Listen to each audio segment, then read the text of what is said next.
নমস্কাৰ প্ৰাগ নিউজৰ বিশেষ অনুষ্ঠান উত্তৰ লাগিলে মই প্ৰণয় বৰদলৈ আপোনালোকক জনাইছোঁ স্বাগতম এনআৰসি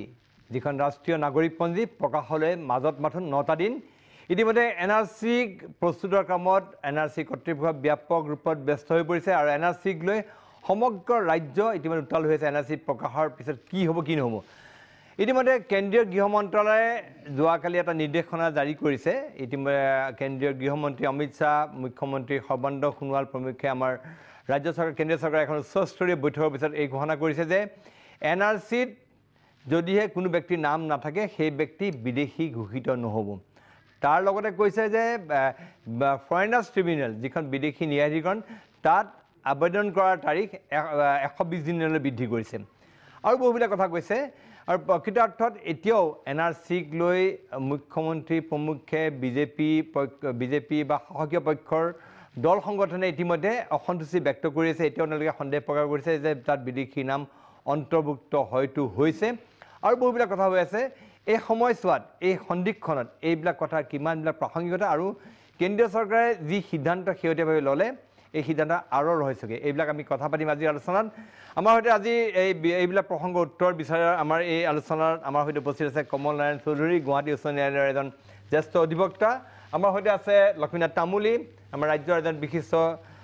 তেখেতে ৰাজনৈতিক বিশ্লেষক প্ৰাক্তন শিক্ষা আয়ুক্ত আমাৰ সৈতে আছে পংকজ বৰবৰা প্ৰদেশ কংগ্ৰেছৰ সাধাৰণ সম্পাদক আছে আজিজুৰ ৰহমান তেখেত আমচুৰ তেখেত হৈছে উপদেষ্টা আছে ডক্টৰ জ্ঞানেন বৰ্মন প্ৰবক্তা লেখক আৰু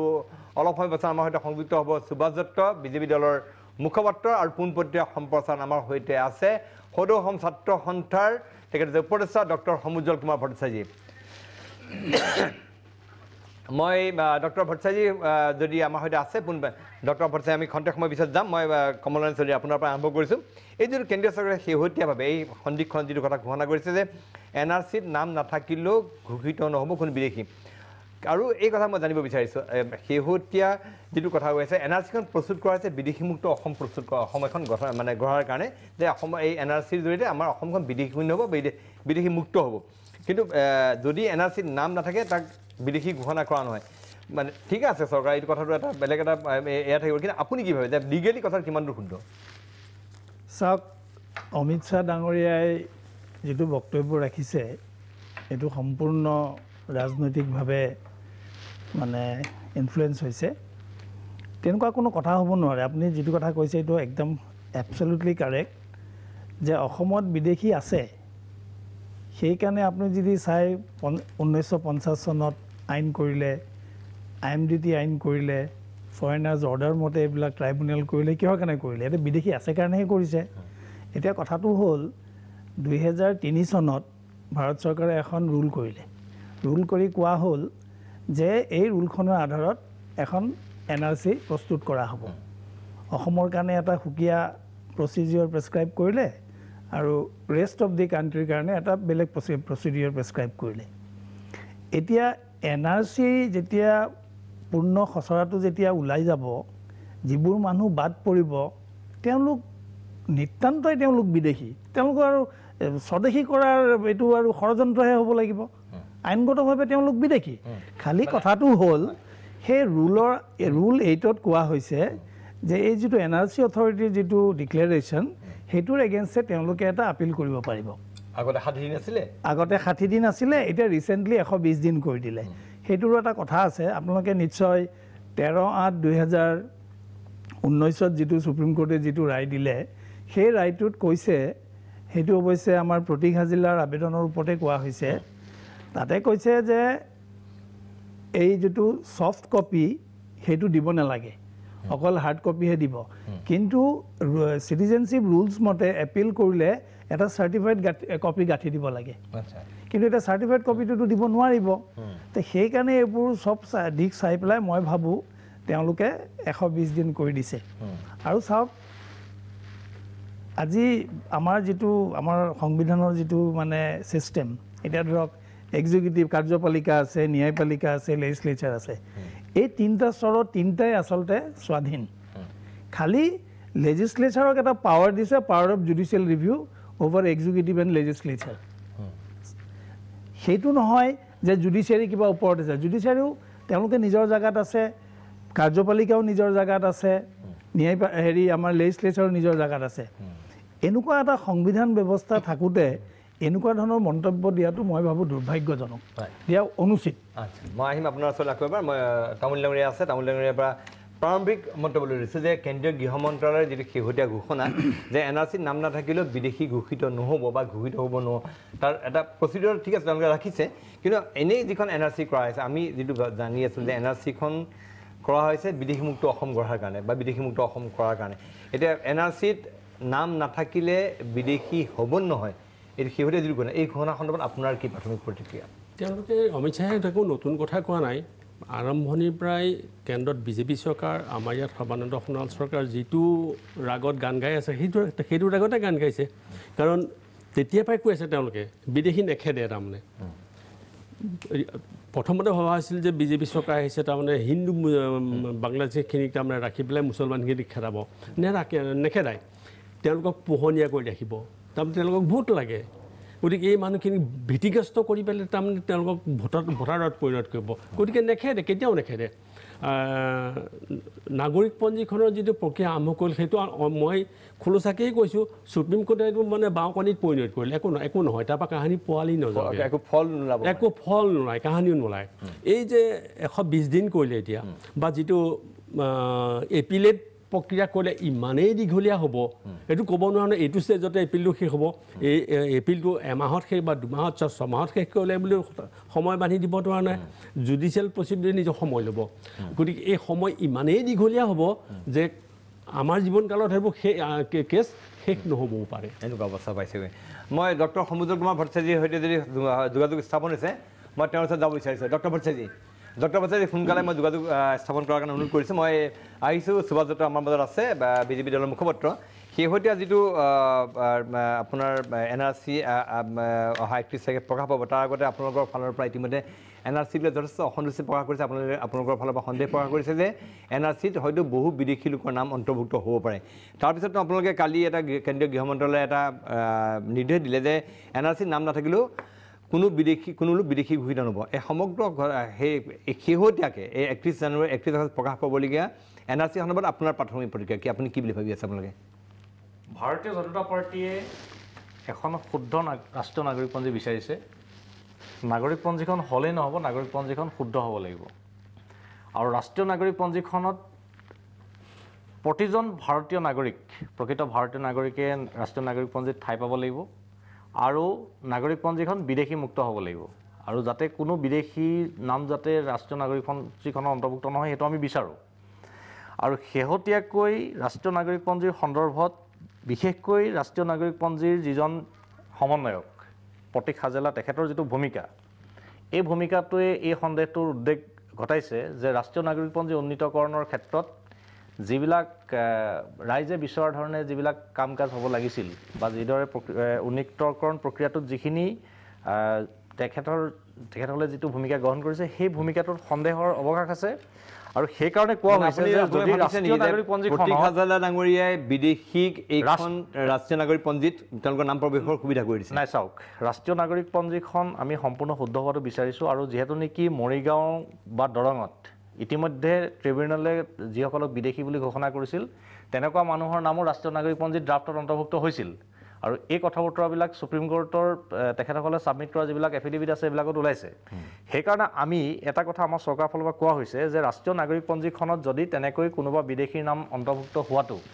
সময়ত যেতিয়া ফাইনেল NRCখন যেতিয়া প্ৰকাশ হ'ব চৰকাৰৰ নিশ্চয় এই ক্ষেত্ৰত দায়িত্ব আছে ৰাষ্ট্ৰীয় নাগৰিকপঞ্জীখনত যাতে কোনো কাৰণত বিদেশী নাম যাতে অন্তৰ্ভুক্ত হ'ব নোৱাৰে এইটো নিৰীক্ষণ কৰাটো চৰকাৰৰ দায়িত্ব আছে চৰকাৰে দায়িত্বটো নিষ্ঠাভাৱে পালন কৰিব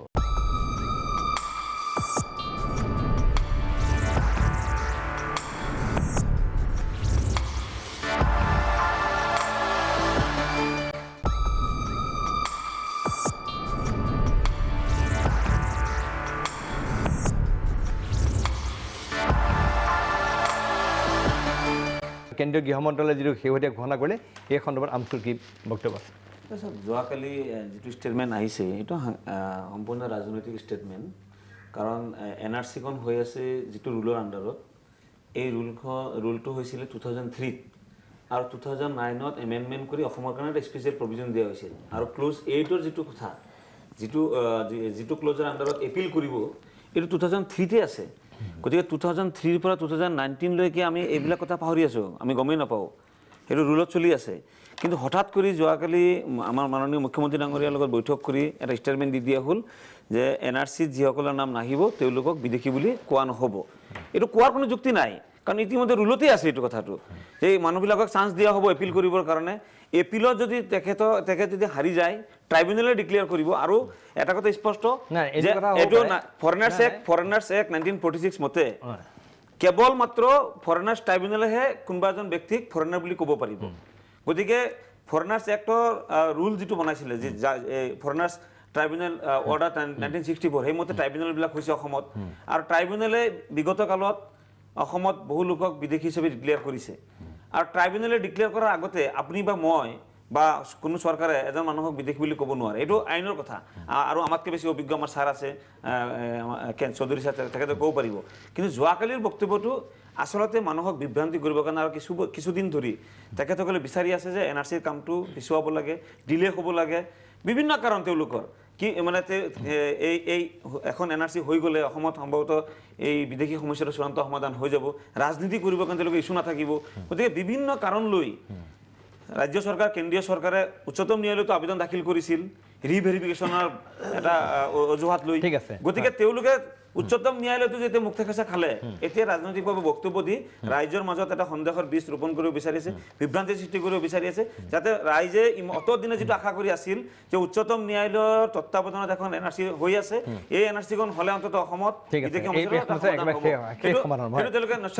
মই ডক্টৰ সমুদল কুমাৰ ভট্টাচাৰ্যী আছে মই তেখেতৰ ওচৰলৈ পোনে পোনে গৈছোঁ ডক্টৰ ভট্টাচাৰ্যী ইতিমধ্যে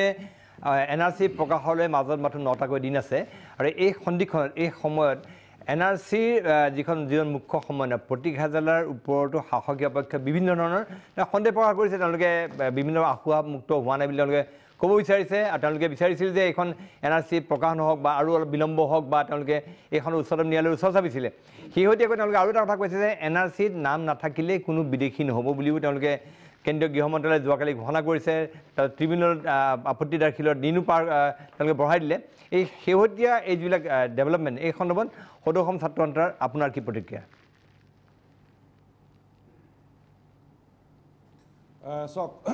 ৰাষ্ট্ৰীয় নাগৰিকপঞ্জী অসম চুক্তিৰ আধাৰত উন্নীতকৰণৰ কাম চলি আছে আৰু উচ্চতম ন্যায়ালয়ৰ নিৰৱচ্ছিন্নভাৱে তদাৰকত চলি আছে এটা দীঘলীয়া পৰিক্ৰমা প্ৰায় 6 বছৰ ধৰি চলি আছে ইয়াৰ আগত কংগ্ৰেছ চৰকাৰ আছিল এতিয়া বিজেপি নেতৃত্বাধীন মিত্ৰজোঁটৰ চৰকাৰ আছে আমাৰ মনত বহুত কথা আছে কিন্তু মই ইতিবাচকভাৱে গোটেই কথাটো আৰম্ভ কৰিব খুজিছোঁ আৰু উচ্চতম ন্যায়ালয়ৰ ওপৰত আমাৰ সম্পূৰ্ণ বিশ্বাস আছে আৰু এখন অবৈধ বাংলাদেশীৰ নামমুক্ত শুদ্ধ NRC এখন অসমৰ ৰাইজে বিচাৰিছে আমি ছাত্ৰ সন্থাই বিচাৰি আছোঁ বিভিন্ন সময়ত বাধা দিয়া হৈছে বিভিন্ন শক্তি বিভিন্ন চক্ৰই বাধা দিবলৈ চেষ্টা কৰিছে কেন্দ্ৰীয় চৰকাৰ অসম চৰকাৰেও সময়ে সময়ে এই কথাটোত বাধা দিবৰ কাৰণে এটা চেষ্টা কৰিছিল ইতিমধ্যে উচ্চতম ন্যায়ালয়ে সকলো বিষয়ত এটা নিৰ্দিষ্ট সিদ্ধান্ত দি গোটেই বিষয়টো আগবঢ়াই যোৱাৰ পথ খুলি দিছে এতিয়া শেহতীয়াকৈ যিটো আজি ঘোষণা আমি দেখিলোঁ এই কথাটোৱে অবৈধ বিদেশী নাগৰিকক উৎসাহিত কৰিব আমি জানো যে NRCত নাম নথকা মানুহ বিদেশী নহয় বুলি এটা আইনগত কথা কমল দা আছে ভালকৈ ক'ব পাৰিব কিন্তু এইটো কথাও ঠিক এইটো কথা ব্যাখ্যা দিয়াৰ প্ৰয়োজন যে এই গোটেইখিনি মানুহৰ নাম যিসকলৰ নাম বাদ পৰিব তেওঁলোকে 71 চনৰ আগৰ নথি পত্ৰ দেখুৱাব নোৱাৰাৰ কাৰণেহে তেওঁলোকৰ নাম বাদ পৰিব অৰ্থাৎ 71 চনৰ আগৰ নথি পত্ৰ দেখুৱাব নোৱাৰা মানুহখিনিৰ নাম বাদ পৰিব তেওঁলোকে আকৌ এটা সুবিধা আইনগতভাৱে ট্ৰিবিউনেললৈ যাবলৈ সুবিধা পাব ট্ৰিবিউনেললৈ যোৱাৰ এটি নিয়ম আছে আৰু ট্ৰিবিউনেললৈ যাবলৈ 60 দিন আছিল এটা দীঘলীয়া প্ৰক্ৰিয়াত তন্নতন্নকৈ পৰীক্ষা হোৱাৰ পিছত শুনানি হোৱাৰ পিছত কাগজ পত্ৰ দেখুৱাব নোৱাৰাসকলৰ নাম তাত NRCৰ পৰা বাদ পৰিব আৰু সেইখিনি মানুহৰ 60 দিন যথেষ্ট আছিল ট্ৰিবিউনেললৈ যাবৰ কাৰণে এতিয়া 120 দিন কৰা হ'ল আকৌ কোৱা হ'ল যে চৰকাৰীভাৱে আইন সাহায্য দিয়া হ'ব আইন সাহায্য কাক দিয়া হ'ব মানে নাম বাদ পৰাসকলৰ কাৰণে আইন সাহায্য কিন্তু NRCৰ পৰা বিদেশী নাম বাদ পৰিবৰ কাৰণে আইনগতভাৱে কোনো ধৰণৰ তৎপৰতা নাই না অবজেকশ্যন না নাগৰিকত্ব আইনৰ 4.3 মতে বিদেশী নাগৰিকৰ নাম কৰ্তন কৰিবলৈ কোনো ব্যৱস্থা নাই গতিকে মই গোটেই প্ৰক্ৰিয়াটোত অবৈধ বাংলাদেশী উৎসাহিত কৰিব পৰা এটা পদক্ষেপ বুলি ভাবিছোঁ কিন্তু আজি আমি খুব ধৈৰ্যৰে যুক্তিৰে আমি আগবাঢ়ি যাব খুজিছোঁ উচ্চতম ন্যায়ালয়ৰ ওপৰত বিশ্বাস আছে এখন আৰু আটাইতকৈ ডাঙৰ কথা যে যোৱা বছৰকেইটাত দিনে ৰাতিয়ে অসমৰ বিষয়া কৰ্মচাৰীসকলে কাম কৰি আছে দিনে ৰাতিয়ে আৰু আজি মই আলোচনাৰ জৰিয়তে যিসকল বিষয়া কৰ্মচাৰীয়ে দিনে ৰাতিয়ে কষ্ট কৰি এই বিদেশী নামমুক্ত এখন NRC প্ৰস্তুতিৰ কাৰণে জাতীয় দায়িত্ব হিচাপে কাম কৰি আছে সেই বিষয়া কৰ্মচাৰীসকলক মই ধন্যবাদ দিছোঁ আৰু বাকী থকা দিনকেইটাতো এটা জাতীয় দায়িত্ব হিচাপে কাম কৰি বাংলাদেশী নামমুক্ত NRC প্ৰস্তুতিৰ দিশত যাতে আগবাঢ়ি যায় তাৰ কাৰণে অনুৰোধ জনাইছোঁ তাৎপৰ্যপূৰ্ণ হৈছে যে ডক্টৰ প্ৰতীক হাজেলা কিছুদিন পূৰ্বলৈকে তেওঁ সংখ্যালঘু সংগঠনবিলাকৰ তেওঁৰ লক্ষ্য হৈ আছিলে আৰু এতিয়া দেখিবলৈ সাহসীয় পক্ষ তেওঁৰ টাৰ্গেট হৈ পৰিছে ইণ্টাৰেষ্টিং মানে টাৰ্ণ অফ দ্য ইভেণ্ট চাবলগীয়া হৈছে যে কিছুদিন পূৰ্বলৈকে প্ৰতীক হাজেলা সংখ্যালঘু সংগঠনবিলাকৰ তেওঁৰ এক প্ৰকাৰ লক্ষ্য হৈ আছে যে কৈছিল তেওঁ এনেকুৱাকৈ বিদেশী বুলি পেলাই বহু লোক বাদ দি দিছে কিন্তু এতিয়া আকৌ চৰকাৰী উল্টা হৈছে চৰকাৰী পক্ষৰ টাৰ্গেট হৈ আছে সংখ্যালঘু সংগঠনসমূহ মানে আমিও কেতিয়াবা তেখেতক টাৰ্গেট কৰিছিলোঁ আজিও কৰিছোঁ মই কম আজিও প্ৰুফ আনিছোঁ তেখেতে আজিৰ তাৰিখতো এদিন পিছত আজি নোটিছ দিছে অহাকালি খাৰা হ'ব লাগে ক্ল'জ 4-3 আণ্ডাৰত তেওঁ মানুহৰ নাম কাটি আছে ঠিক আছে গতিকে আমি তেখেতক এৰি দিয়া নাই কিন্তু আমি এটা বস্তু বিশ্বাস কৰি আছোঁ যে উচ্চতম ন্যায়ালয়ৰ তত্বাৱধানত যিহেতু হৈ আছে এখন NRC অসমৰ ৰাইজে বিচাৰি আছে প্ৰকাশ পাব লাগে তাৰ পাছত আমি আইনগতভাৱে চাম ঠিক আছে পংকজ বৰুৱা কংগ্ৰেছৰ এই ক্ষেত্ৰত স্থিতি কি 31 আগষ্ট তাৰিখে NRC প্ৰকাশ পাব আমি কংগ্ৰেছ দলে এখন শুদ্ধ NRC প্ৰকাশ হোৱাটো বিচাৰোঁ বিদেশী সমস্যাৰ আধাৰত বা বিদেশী বহিষ্কাৰ আন্দোলনৰ ওপৰত ভিত্তি কৰি যি অসম চুক্তি হৈছিল সেই চুক্তিৰ ভিত্তিতে NRC প্ৰস্তুতকৰণৰ কাম আৰম্ভ হৈছে আৰু এই বিদেশী সমস্যাটো 1985 চনৰ নিৰ্বাচনৰ পৰা বৰ্তমানলৈকে প্ৰায় 40 বছৰ অসমৰ ৰাজনীতি ক্ৰিয়া কৰি আছে আৰু অসমৰ ৰাজনীতি ইয়াৰ ওপৰতেই নিৰ্ভৰ কৰি চলি আছে 85 চনৰ যেতিয়া নিৰ্বাচন অনুষ্ঠিত হৈছিল আমি ইতিহাসৰ পাত উলিয়ালে দেখিম তেতিয়া সংখ্যালঘু ভাষিক আৰু ধৰ্মীয় সংখ্যালঘুসকলে অসম চুক্তিৰ পিছত তেখেতসকলক বিদেশী বুলি বহিষ্কাৰ কৰিব বুলি ভাবিছিল আৰু UMF নামৰ এটা ৰাজনৈতিক দল জন্ম দিছিল আৰু নিৰ্বাচনৰ সময়ত UMFৰ নেতাসকলে শ্লোগান দিছিল গাঁৱে ভূঞে যে শংখ যখন দিছপুৰ যাইবে অসম চুক্তি বাতিল হইব তাৰপিছত 91 চনৰ নিৰ্বাচন হ'ল তেনেকৈ নিৰ্বাচন হৈ আছে 2014 চনৰ নিৰ্বাচনত গুৱাহাটীলৈ নিৰ্বাচনী প্ৰচাৰ চলাবলৈ আহিছিল গুজৰাটৰ মুখ্যমন্ত্ৰী আৰু প্ৰধানমন্ত্ৰী পদৰ বিজেপিৰ প্ৰক্ষোভিত প্ৰাৰ্থী নৰেন্দ্ৰ মোদী ডাঙৰীয়া তেখেতেও কৈছিল যে 16 মে'ৰ পিছত অসমৰ পৰা বিদেশী যাব লাগিব আমি কংগ্ৰেছ দলে ভাবিছোঁ 31 তাৰিখে যিখন এখন NRC প্ৰকাশ হ'ব আৰু সেই NRCৰ দ্বাৰা এই সমস্যাটোৰ সমাধানৰ দিশে গতি কৰিব আমি সকলোকে আহ্বান জনাব বিচাৰিছোঁ NRC এখন প্ৰকাশ হওক তাৰপিছত গোটেইখিনিৰ কথা নিৰ্ভৰ কৰে ডক্টৰ জ্ঞান বৰ্মন কি প্ৰকৃত অৰ্থত আমি যিটো কথা আশা কৰা হৈছে এখন বিদেশীমুক্ত অসম এই NRC আমাক এখন বিদেশীমুক্ত অসম দিব পাৰিবনে আপোনাৰ কি ধাৰণা হয় NRCৰ পৰা আমাৰ সেইটোৱে আশা আছিলে খিলঞ্জীয়া জাতি হত্যা ৰক্ষা হ'ব আমাৰ ৰক্ষা কবচ হ'ব বাংলাদেশী বিদেশী অবৈধ বিদেশীৰ নাম কাটা যাব লাগে আৰু প্ৰকৃত ভাৰতীয়ৰ নাম অন্তৰ্ভুক্ত হ'ব লাগে সেই কিছুমান ডাউট ৰেইজ হৈছে ৰিজনেবল ডাউট কিছুমান ৰেইজ হৈছে এতিয়া প্ৰতীক হাজেৰা ডাঙৰীয়া যে অসমৰ গোটেই কাম কাজবিলাক ৰাজ্য চৰকাৰে তাত হস্তক্ষেপ কৰিব নোৱাৰে আলোচনা বিলোচনা নাই কিন্তু এটা ব্যক্তিগত প্ৰতিষ্ঠানৰ জৰিয়তে গোটেই কামবিলাক কৰি আছে উইপ্ৰৰ এটা এজেঞ্চিৰ জৰিয়তে অসমৰ মুখ্য তেওঁ বিষয়া হৈছে চাইমুল কৰিম তেওঁৰ পুলিচ ভেৰিফিকেশ্যন হোৱা নাই ভাৰতীয় নে বাংলাদেশ আমি নাজানো চাইমুল কৰিমৰ যিসকলে গোপন তথ্য প্ৰডিউচ কৰি আছে সুপ্ৰিম কোৰ্টত এওঁলোক তৈয়াৰ কৰি আছে কিছুমান ৰিজনেবল ডাউট কেনেকৈ আপোনাৰ ক্ৰিয়েট হৈছে যেনে প্ৰায় NRC খচৰাত নাম হোৱা প্ৰায় 10,000 লোকে লিগেচি এটা ব্যৱহাৰ নকৰাকৈ নাম অন্তৰ্ভুক্ত কৰাৰ অভিযোগ আছে এখন মাত্ৰ লিগেচি এটা ব্যৱহাৰ কৰি NRCত নাম হোৱা 68,000 তথ্য আমাৰ হাতত আছে এই কথাবিলাকে এটা ডাউট ক্ৰিয়েট কৰিছে এখন লিগেচি এটা একাধিক পৰিয়ালে ব্যৱহাৰ কৰা তথ্য প্ৰায় 7,000 আছে এই কথাবিলাকে এটা সন্দেহৰ আৱৰ্তন আমাক আনিছে কাৰণ আমি গভীৰ আশাৰে বাট চাই আছোঁ যে শুদ্ধ NRC খিলঞ্জীয়া জাতি হত্যাৰ কাৰণে ৰক্ষা কবচ হ'ব যদি ৰক্ষা কবচ নহৈ পেলাই এই দিশত যদি বিদেশীৰ যদি নাম অন্তৰ্ভুক্ত হৈ পেলাই NRCখন আহে আমাৰ যি ইমান দিনৰ আশা যে আমাৰ ৰক্ষা কবচ হ'ব নে কফিন হ'ব সেই প্ৰশ্ন কিন্তু আমাৰ মনত আজি উদয় হৈছে সেই আশংকাবিলাক নিৰাময় হ'ব লাগিব যদি নিৰাময় নহয় তেতিয়াহ'লে কিন্তু কিছুমান বিষয় আমি চাব লাগিব আন কিছুমান বিষয় আছে আপোনাৰ এটা গভৰ্ণমেণ্টে নটিফিকেশ্যন উলিয়াইছে আপোনাৰ recently government notification on the basis of supreme court order based on section 31B and C of the Citizenship Act 1955 birth up to December 3, 2004 would be eligible for citizenship if either of the parents was an Indian citizen কথাটো হ'ল আমাৰ লক্ষ্য আছিল 71 অসম চুক্তিয়ে কৰিছিলে কিন্তু এতিয়া 2004 ডিসেম্বৰৰ আগলৈকে অহা যিখিনি ইফ আইডাৰ অফ দ্য পেৰেণ্টছ যদি ইণ্ডিয়ান হয় বাকী যদি বিদেশী হয় আমি সেই সতি সন্ততিক এই NRCত নাম অন্তৰ্ভুক্ত হ'ব দিয়া উচিত নেকি সেই বিষয়টো গুৰুত্বপূৰ্ণ আলোচনা হোৱা উচিত যেটো হোৱা নাই এটা উদাহৰণস্বৰূপে কামালউদ্দিন নামৰ এজন অবৈধ বাংলাদেশে যমুনা মহত ইলেকশ্যন খেলি 1996 চনত তেওঁ আহি পেলাই 1971 চনৰ আগতে অহা কাৰোবাক বিয়া কৰালে আৰু তেওঁৰ সতি সন্ততি আপোনাৰ 5-6টা সতি সন্ততিক এজ পাৰ দিছ নটিফিকেশ্যন আপুনি কি কৰিব নোৱাৰে খেদিব নোৱাৰে ইণ্ডিয়ান চিটিজেন এতিয়া এই যে 71ত অহাসকল এইটো আমাৰ কাৰণে আজি তাৰ ভাবুকি হোৱা নাই কিন্তু যে সতি সন্ততি বহুত বাঢ়ি গ'ল ডেমোগ্ৰাফি চেঞ্জ হৈ গ'ল সেইসকলৰ ক্ষেত্ৰত আমি কি কৰিম ঠিক আছে মানে এই বিষয়বিলাক আছে আন কিছুমান এটা গুৰুত্বপূৰ্ণ বিষয় আছে আপোনাৰ কিন্তু NRCত এটা চৰকাৰে এই দিশত চাব লাগে NRCত নাম সোমালে কিন্তু সেইটো চিটিজেনশ্বিপ ক্লেইম কৰিব নোৱাৰিব মই এটা পঢ়ি দিব খুজিছোঁ সন্মানীয় ছাৰ তেখেত আইনজ্ঞ জানিব AIR 1970 Assam versus Nagaland 2006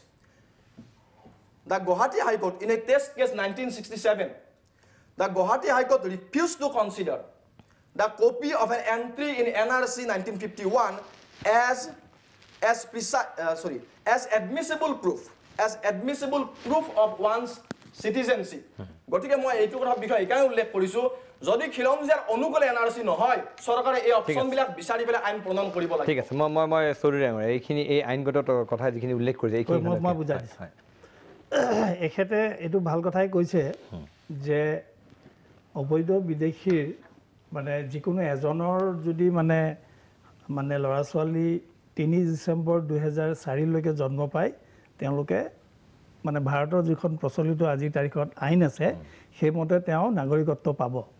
আৰু সেই আইনমতে সুপ্ৰিম কোৰ্টে এই অৰ্ডাৰটো দিছে কিন্তু আজি আপোনালোকক মই কওঁ এটা কথা মই সুপ্ৰিম কোৰ্টত 3টা কেছ ফাইল কৰিছোঁ এটাত মই চেলেঞ্জ কৰিছোঁ 6A that I am leading that argument second case to file কৰিছোঁ আমি rule 4A যাৰ দ্বাৰা NRC প্ৰক্ৰিয়াটো চলি আছে আৰু third case to file কৰিছোঁ আমি আপুনি কোৱা section 3 টোৰ constitutional validity challenge কৰিবলৈ এই তিনিটা কেছ এতিয়া সংবিধান পীঠত পেন্ডিং হৈ আছে আৰু সেই কাৰণে 13 তাৰিখে যেটো অৰ্ডাৰ দিলে তাতে আপুনি যদি লাষ্ট প্যাৰাগ্ৰাফটোলে চাই তেতিয়া ৰঞ্জন গগৈ আৰু ফালি ৰহিংটন নাৰিমানে কৈছে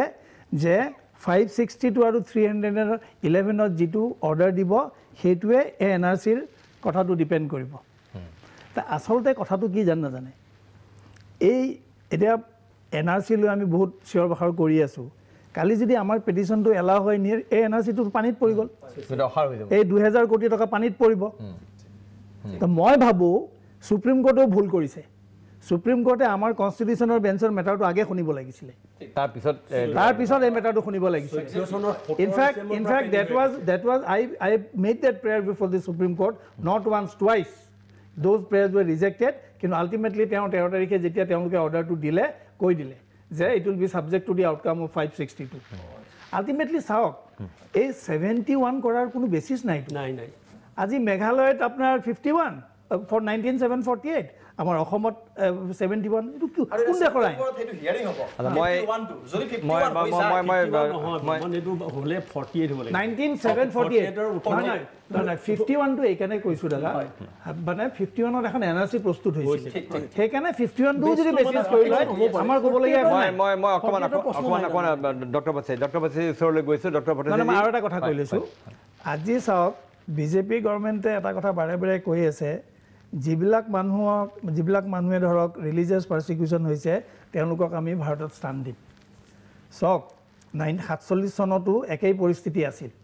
কনস্টিটিউয়েন্ট এসেম্বলি ডিবেট যদি পঢ়ে দেখিব এই গুটেইবোৰ কথা বিবেচনা কৰি এই 19/7/48 তাৰিখটো নিৰ্ধাৰণ কৰিছিলে আজি আকৌ হেতু কনস্টিটিউশনখন এমেন্ড নকৰাকে সিটিজেনশিপ একত 6A আহিব নোৱাৰে নহয় সম্ভৱই নহয় কনস্টিটিউশন অলৰেডি বেচিস আছে 2 নম্বৰ কথা আমাৰ basic structure of the constitution is secularism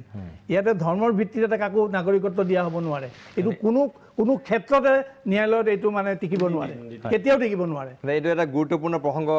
সদে উত্থাপন কৰিছে এই বিষয়ে মই ডক্টৰ বছেজি ওচৰলৈ আকৌ যাম কিন্তু মই তাৰ পূৰ্বে আমাৰ বিশেষ অনুষ্ঠান উত্তৰ লাগে লৈছো খন্তে সময়ৰ বাণিজ্যিক বিৰতি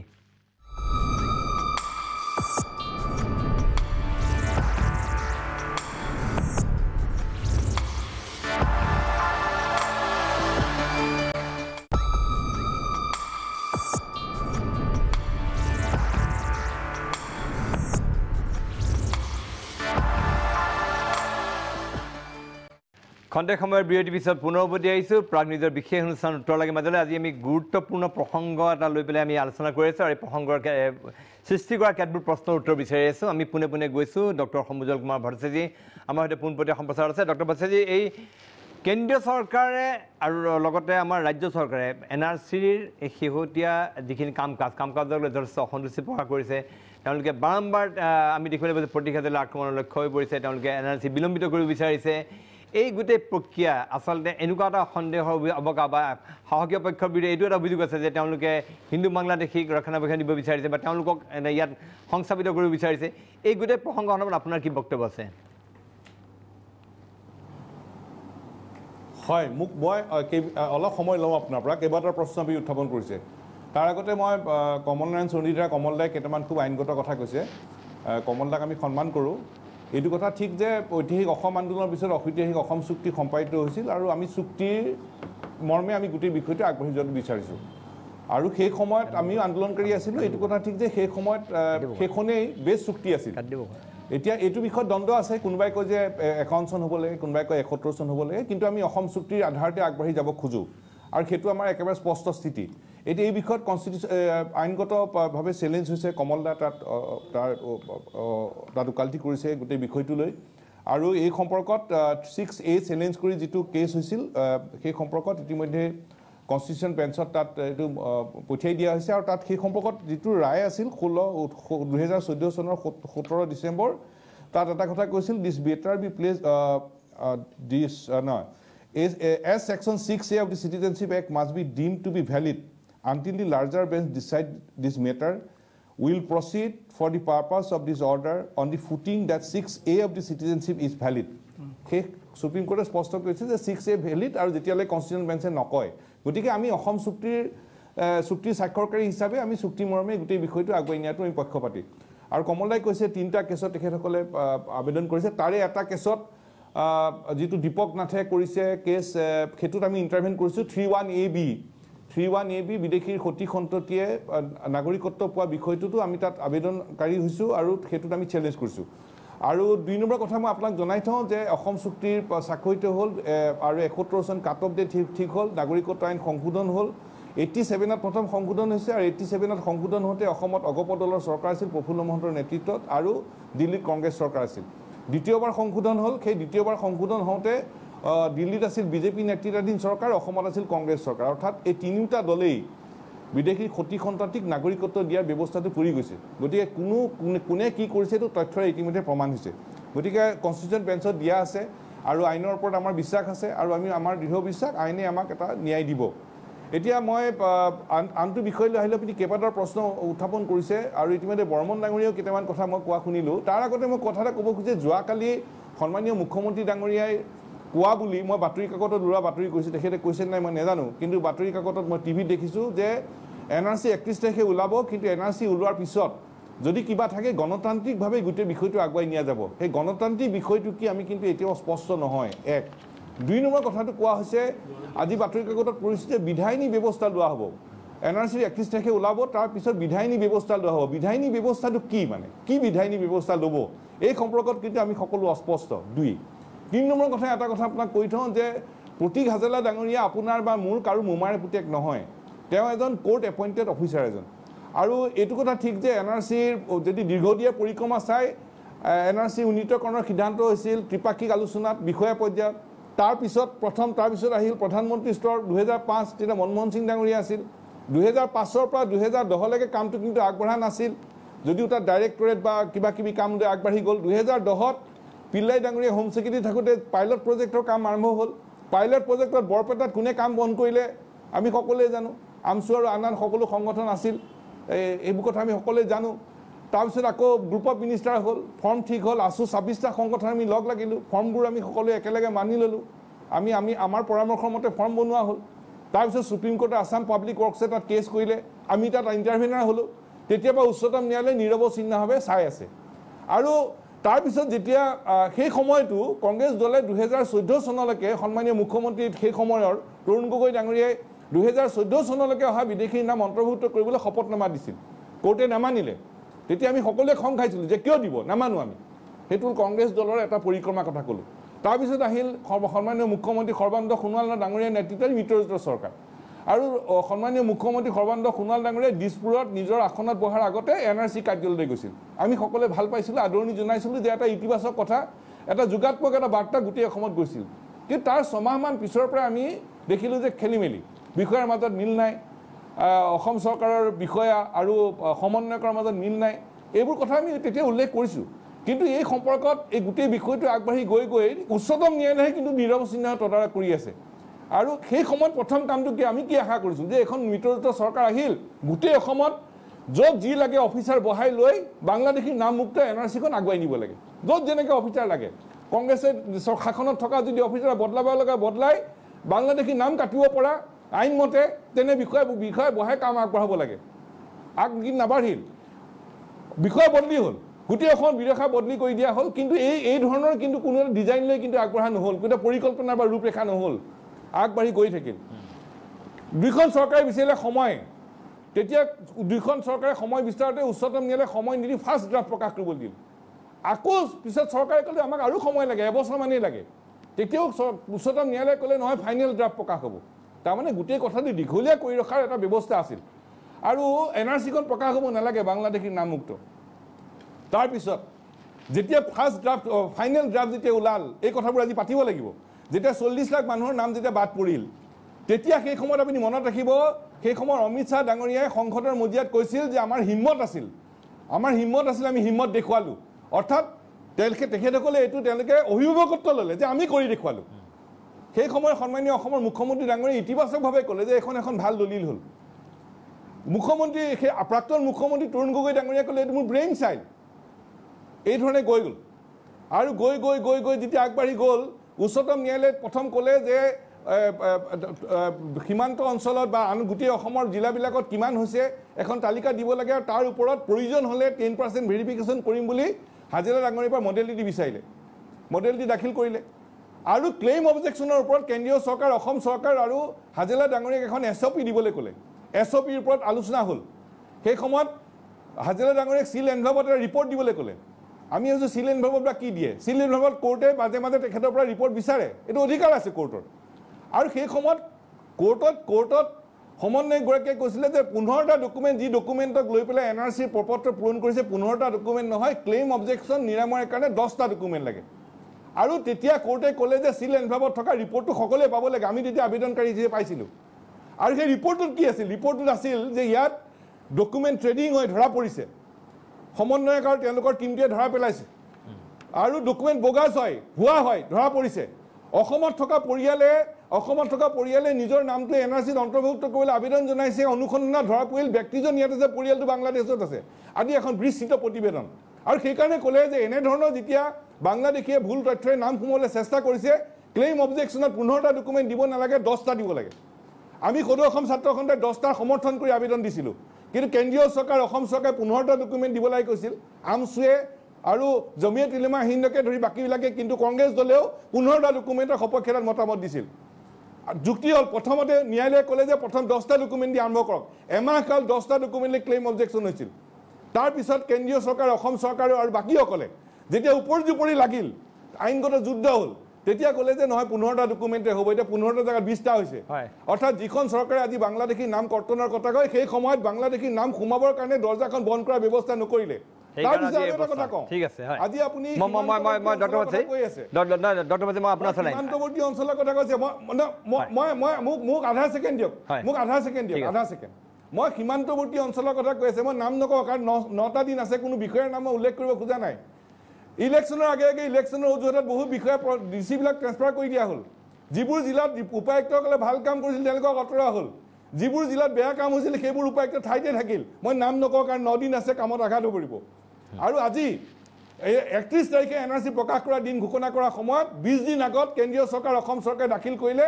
যে নহয় 10% 20% লাগে আমি বাংলাদেশী নাম কৰ্তন হোৱাটো বিচাৰিছোঁ চৰকাৰৰ হাতত প্ৰশাসনৰ হাতত ক্ষমতা আছিল উচ্চতম ন্যায়ালয়ে মনিটৰিং কৰি আছে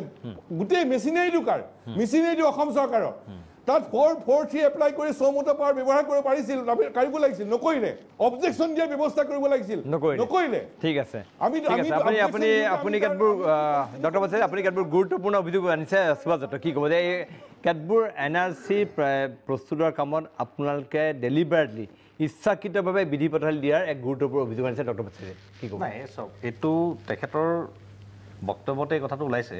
যে ৰাষ্ট্ৰীয় নাগৰিকপঞ্জীৰ উন্নীতকৰণ প্ৰক্ৰিয়াটো ত্ৰুটিমুক্ত হোৱা নাই তেখেতৰ দীঘলীয়া যিখিনি তেখেতে বক্তব্য ৰাখিছে এতিয়া তাৰ ভিতৰতে কথাখিনি অতি স্পষ্টভাৱে ওলাইছে এতিয়া আমাৰ চৰকাৰ কথাটো হৈছে যে ৰাষ্ট্ৰীয় নাগৰিকপঞ্জীখন উন্নীতকৰণ প্ৰক্ৰিয়াটো নিখুঁত হ'ব লাগিব আৰু নিখুঁত হোৱাৰ স্বাৰ্থত ত্ৰুটিমুক্ত এখন ৰাষ্ট্ৰীয় নাগৰিকপঞ্জী উন্নীত হোৱাৰ স্বাৰ্থতেই আমাৰ চৰকাৰে কেতিয়াবা ন্যায়ালয়ৰ পৰা সময় বিচাৰিছে অলপ অধিক সময়ৰ কাৰণে আগ্ৰহ প্ৰকাশ কৰিছে যাতে ৰাষ্ট্ৰীয় নাগৰিকপঞ্জীখন ত্ৰুটিমুক্ত হয় আজি আমাৰ চৰকাৰখন অহাৰ পিছত মাননীয় মুখ্যমন্ত্ৰী ডাঙৰীয়াৰ নেতৃত্বত 55,000 আমাৰ চৰকাৰী কৰ্মচাৰী আৰু বিশেষকৈ আইন শৃংখলাজনিত যিটো মানে ব্যৱস্থা এই ব্যৱস্থাটো ৰক্ষা কৰাৰ কাৰণে 70,000 আমাৰ আৰক্ষী অৰ্ধসামৰিক বাহিনীৰ লোক এইসকলে অতি নিষ্ঠা সহকাৰে এই গোটেই প্ৰক্ৰিয়াটোত সহযোগ কৰাৰ কাৰণে ৰাজ্য চৰকাৰখনে সহযোগ কৰাৰ কাৰণে ডক্টৰ ভট্টাচাৰ্যই কেইটামান গুৰুত্বপূৰ্ণ অভিযোগ আনিছে সেই কথাটো কি উত্তৰ দিব তেখেতসকলে অভিযোগ আনিছে মানে তেখেতৰ গোটেই কথাখিনি মই এইকাৰণে শুনিছোঁ কাৰণ সুদীৰ্ঘ প্ৰক্ৰিয়াটোত তেখেত জড়িত কাৰণ অসম আন্দোলনৰ পৰা আৰম্ভ কৰি বৰ্তমানলৈকে তেখেতৰ এই দীঘলীয়া যিটো পৰিক্ৰমা মই সেইটো অস্বীকাৰ কৰিব নোৱাৰোঁ দুই এটা কথা তেখেতৰ লগত মোৰ মত পাৰ্থক্য আছে এই কথাখিনি মই ক'ম এতিয়া কথাটো হৈছে যে আজি ডক্টৰ সমজল কুমাৰ ভট্টাচাৰ্যই যিটো কথা কৈছে যে মাননীয় মুখ্যমন্ত্ৰী ডাঙৰীয়াই যিটো গণতান্ত্ৰিক ব্যৱস্থা বা তেখেতে আইনগত ব্যৱস্থাৰ কথা কৈছে আজি চাওক যে ভাৰতবৰ্ষৰ গণতন্ত্ৰটো হৈছে এইটো হৈছে পাৰ্টিচিপেটিং ডেমক্ৰেচি এইটো হৈছে পিপলছ ডেমক্ৰেচি গতিকে আজি ৰাইজৰ মাজত এই কথাটো যেতিয়া চৰ্চা হৈছে যে ৰাষ্ট্ৰীয় নাগৰিকপঞ্জীখন উন্নীতকৰণৰ প্ৰক্ৰিয়াটোত বিশৃংখলাত বা এনেকুৱা ত্ৰুটি বিচ্যুতিবিলাক বেছিকৈ ৰৈ গৈছে নেকি আৰু এই ত্ৰুটি বিচ্যুতিবিলাকৰ কাৰণে আমাৰ এই ৰাষ্ট্ৰীয় নাগৰিকপঞ্জীখন এখন মানে ত্ৰুটিপূৰ্ণ এখন দলিল হ'ব নেকি আৰু যদি দলিল এইখন যদি ত্ৰুটিপূৰ্ণ দলিল হয় তেতিয়াহ'লে আমাৰ জাতিটোৰ কাৰণে এইটো অভিশাপ ন্যায়ালয় সেইকাৰণে ন্যায়ালয়ৰ নিৰ্দেশত হোৱা এখন ন্যায়ালয়ৰ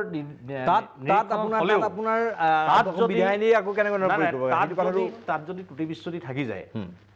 যদি উচ্চতম ন্যায়ালয়ে ইমান ভালকৈ মনিটৰিং কৰাৰ পিছতো যদি ত্ৰুটি বিচ্যুতি থাকি যায় যিখিনি কথা এতিয়া চৰ্চা হৈ আছে বিভিন্ন ক্ষেত্ৰত তেতিয়া এই কথাটো কোৱা হৈছে যে চৰকাৰ এখন গণতান্ত্ৰিকভাৱে নিৰ্বাচিত এখন চৰকাৰ হিচাপে আমাৰ দায়িত্ব আছে আৰু যেহেতু নেকি কেন্দ্ৰীয় চৰকাৰ ৰাজ্য চৰকাৰ গণতান্ত্ৰিকভাৱে নিৰ্বাচিত এখন চৰকাৰ আজি চৰকাৰৰ অজ্ঞাতে বা চৰকাৰক নজনোৱাকৈ বন্ধ খামত প্ৰতীক্ষা জ্বলাই কিছুমান তাত ডকুমেণ্ট দিছে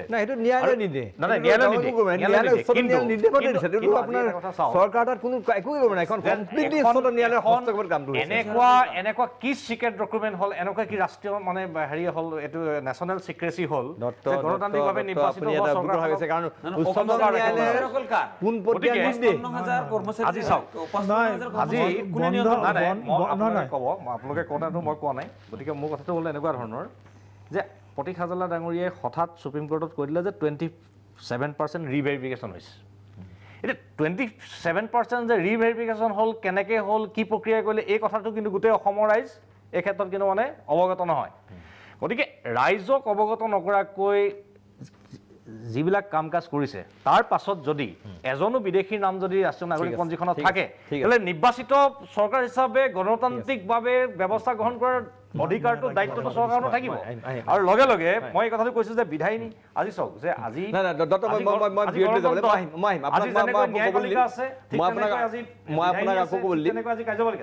গতিকে আজিৰ তাৰিখত যিকোনো এটা প্ৰক্ৰিয়াত আপুনি বিধায়িনী যিটো ক্ষমতা সেই ক্ষমতাটোক আপুনি নৎসাত কৰিব ঠিক আছে এই কথালৈ আমি আহিম যে উচ্চতম ন্যায়ালয়ৰ নিৰ্দেশত চলা এটা কাৰ্যত বিধায়িনীয়ে কেনেকৈ সঁচাকৈ এই বিষয়লৈ আহিম চৌধুৰী ডাঙৰীয়া আছে মই আহিম এই বিষয়লৈ আৰু অধিক আলোচনা কৰিম কিন্তু তাৰ পূৰ্বে মই আমাৰ বিশেষ অনুষ্ঠান উত্তৰ লাগে লৈছোঁ মই খন্তেক সময়ৰ বাণিজ্যিক বিৰতি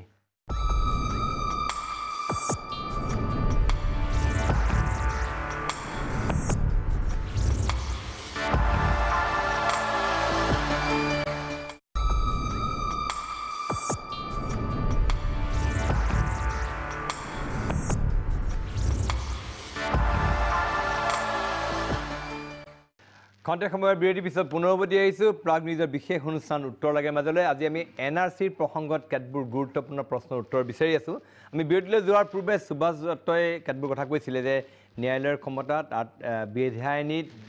বিশেষ ব্যৱস্থাৰ কথা কৈছিলে মই আপোনাৰ পৰা জানিব বিচাৰিছোঁ যে মুখ্যমন্ত্ৰী সৰ্বানন্দ সোণোৱালে যিখিনি কথা কৈছে বা সুভাষ দত্তই যিখিনি যুক্তি দাঙি ৰৈছে কিমান দূৰ এইটোৰ প্ৰাসংগিকতা আছে কৰিব পাৰে নোৱাৰে চাওক এই যিটো অমিত শ্বাহে বা আমাৰ মাননীয় মুখ্যমন্ত্ৰী সৰ্বানন্দ সোণোৱালে যিটো কৈছে যে কাৰোবাৰ নাম বাদ পৰিলেই যে বিদেশী হৈ যাব সেইটো লৈ কোনো ভয় খাব নালাগে, সেইটো ক'ব দৰকাৰ নাছিল আচলতে। চাওক, মই মানে লিগেলিটিত নগৈ পেলাই মই এটা কথা ক'ব বিচাৰিছোঁ, আপুনি এই ফৰেনাৰবিলাকক এনকাৰেজ কৰা নাই জানো? কিয় এইটো কিয় দৰকাৰ? আপুনি এখন ৰাজ্যৰ মুখ্যমন্ত্ৰী, আপুনি এখন দেশৰ গৃহমন্ত্ৰী, আপোনালোকৰ কথাৰ ওপৰত বহুত নিৰ্ভৰ কৰে। আপোনালোকে কি কয় নকয় চাই চিতি ক'ব লাগিব। তো চাওক, ইমান এটা 6 বছৰীয়া লম্বা প্ৰক্ৰিয়াৰ পাছত এজন মানুহক কোৱা হৈছিলে যে তোমাৰ যদি 25/3/71 আগৰ কিবা ডকুমেণ্ট আছে সেইটো দিব পাৰা, তেনেহ'লে তুমি ভাৰতীয় হ'বা, নহ'লে তোমাক NRCত নাম নাহিব। এতিয়া তেওঁলোকক এপিল ব্যৱস্থা এটা কৰা হৈছে ৰুল 8ত। নাই, এপিলততো তেওঁ বেলেগ ডকুমেণ্ট থাকিবই নোৱাৰে। তেওঁ যদি ডকুমেণ্ট থাকিলেহেঁতেন তেওঁ NRCত নাম সোমাই গ'ল হয়। তো গতিকে এইটো ঠিক, ছাবজেক্ট টু এপিল দেৰ অল ফৰেনাৰ্ছ, তেওঁলোকক বিদেশী নোকোৱাৰ কোনো কথাই নাই আৰু। 1 নম্বৰ কথা। 2 নম্বৰ কথা, সমুজ্জ্বলে এটা কথা কৈছে যে 87ত তেতিয়াৰ চৰকাৰে এটা এমেণ্ডমেণ্ট আনি পেলাই চিটিজেন ছেকশ্যন 3টো এমেণ্ডমেণ্ট কৰি পেলাই সেই যিকোনো এজন ভাৰতীয় মাক দেউতাক আৰু এজন যদি বিদেশী হয় তেতিয়াও নাগৰিকত্বটো পাব বুলি কৈছিলে। কিন্তু সেই কামটো শুধৰালে কিন্তু NDA গভৰ্ণমেণ্টে। LK আদৱানী তেতিয়া হোম মিনিষ্টাৰ আছিলে, সেই এমেণ্ডমেণ্টখন তেওঁলোকে আনিলে 2000, যিখন আপোনাৰ 3/12/2004 পৰা প্ৰযোজ্য হৈছে। সেইখনত কোৱা হৈছে তেওঁলোকৰ মাক দেউতাক এজন ভাৰতীয় নাগৰিক হ'বই লাগিব আৰু আনজন বিদেশী হ'ব নালাগিব। তো গতিকে 3/12/2004 পিছত বাংলাদেশৰ পৰা অহা মানুহৰ ল'ৰা ছোৱালীয়ে ভাৰতবৰ্ষত নাগৰিকত্ব অসমত নাপায়। এই যিটো কথা কৈছে যে আপোনাৰ NRCখন আমি জানো যে সমগ্ৰ গোটেই প্ৰক্ৰিয়াৰ উচ্চতম ন্যায়ালয়ৰ নিৰ্দেশনত তত্বাৱধান হৈছে। এতিয়া তাত যদি কিবা আশু আছে নিয়ায়িলে ঠিক কৰিব নে বিধায়িনী আইনগত বা কাৰণ কৈছে এনেকুৱা অধ্যাদেশ দৰকাৰ হ'লে নহ'লে বিধায়ক আনিও তাক সংশোধন কৰিব পাৰিব নোৱাৰে? পাৰিব। চাওক, মই আগতে এবাৰ কৈ গৈছোঁ যে কাৰ্যপালিকাই হওক বা ন্যায়পালিকাই হওক বা লেজিছলেচাৰে হওক, তাহাঁতি চবেই ইণ্ডিপেণ্ডেণ্ট, নিজৰ স্পেয়াৰত চবেই কাম কৰিব। এতিয়া সুপ্ৰিম কোৰ্টে যিটো ভিত্তিত আগবাঢ়িছে,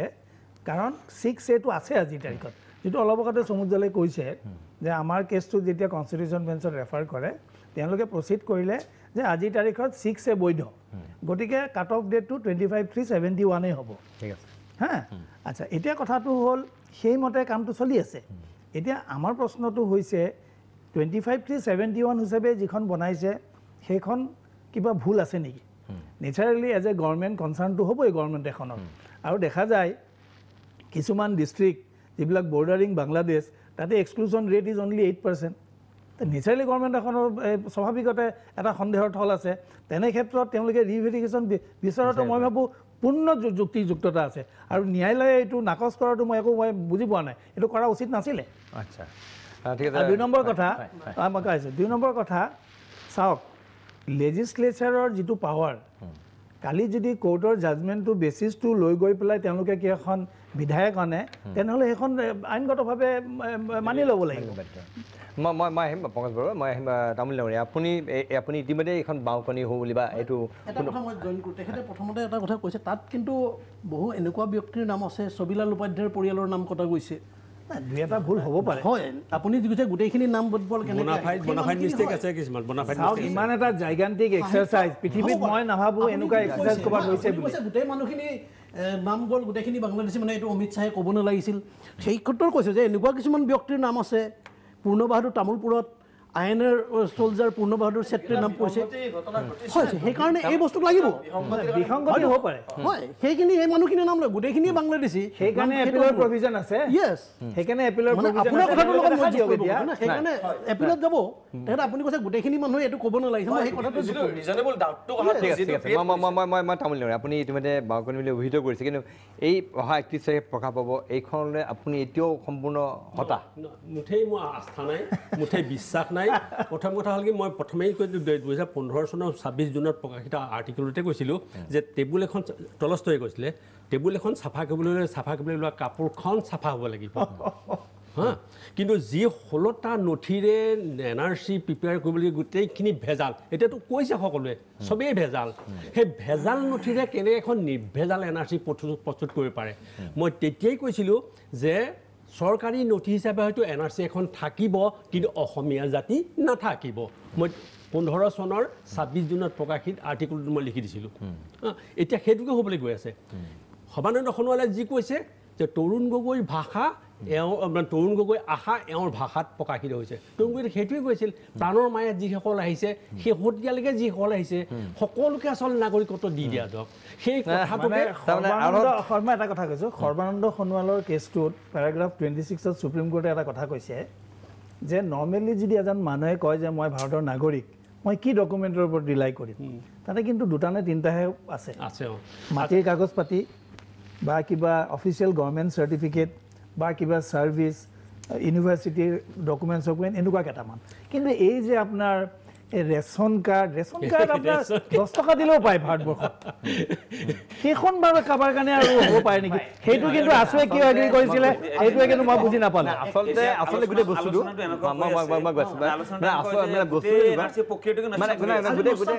কিন্তু প্ৰশ্নটো হৈছে এইটো যেতিয়া 2010ত কেবিনেট সাব কমিটি হ'ল কেবিনেট সাব কমিটি হোৱাৰ পাছত 2010ৰ পৰা 2013 লৈকে এটা মাৰাথন আলোচনা হৈছে কেৱল আছুৰ লগত বা কেৱল আমছুৰ লগত নহয় অসমৰ প্ৰতিটো সংগঠনৰ লগত আৰু প্ৰতিটো ৰাজনৈতিক দলৰ লগত আলোচনা হৈছিল আৰু সেই সময়ত আলোচনা কৰি সকলোৱে মতামত দিয়াৰ পিছতে 16টা ডকুমেণ্টছ আহিছিল তাতে আৰু ৰেচন কাৰ্ডৰ কথাটো যাইছে ৰেচন কাৰ্ডটো এটা ছাপৰ্টিং ডকুমেণ্ট সেইটো মেইন ডকুমেণ্ট নহয় গোটেই ডকুমেণ্টবিলাক তন্ন কৰি আলোচনা কৰাৰ পাছত দিয়া হৈছিল আৰু গোটেই প্ৰক্ৰিয়াটো এতিয়া শেষ পৰ্যায়ত অহাৰ পাছত এতিয়া যদি আমি এটা সেন্টেন্স কৈ নস্যাৎ কৰি দিওঁ তেতিয়াহ'লে তেওঁলোকে কওক মই খালি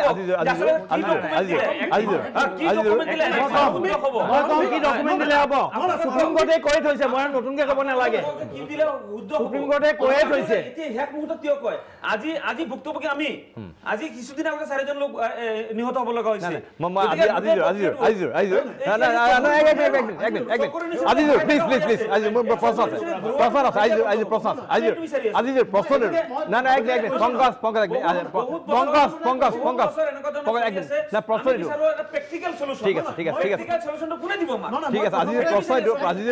প্ৰথমতে কৈছিলোঁ যে প্ৰায় 40 বছৰ ধৰি অসমৰ ৰাজনীতিত